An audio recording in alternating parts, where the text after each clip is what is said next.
Des Allemands, moi j'en ai tué 2. Et les 2 que j'ai tués, c'était de leur faute. L'un était dans un trou, c'est un copain qui l'a vu. Alors, j'ai pris une grenade et toc, je l'ai balancé dans le trou. Et l'Allemand a sauté.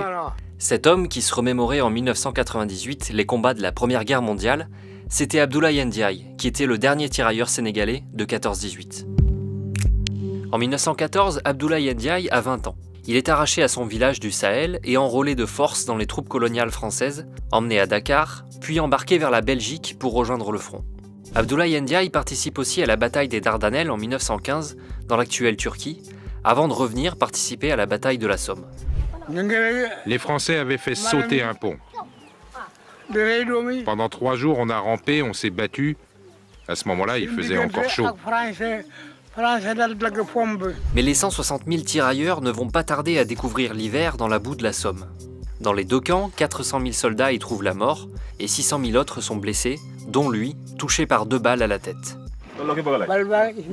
La première est sortie par là, vous voyez? Elle m'avait frappé là.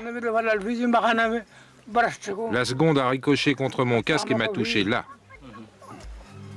Son périple s'achève à Verdun en 1918. Un jour, on devait remonter au front. Tout à coup, un clairon sonne et quelqu'un crie « La guerre est finie !» La guerre finie, la guerre finie. Les officiers étaient contents, ils s'embrassaient, ils disaient « Ça, c'est bien !»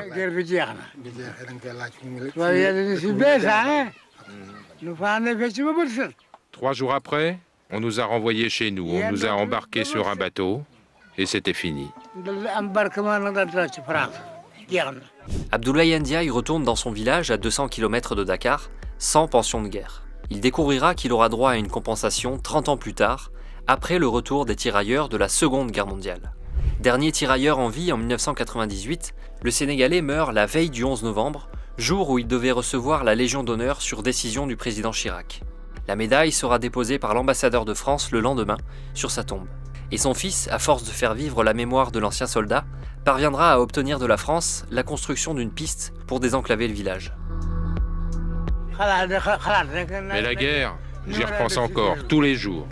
La nuit souvent, je rêve que je suis en train de me battre.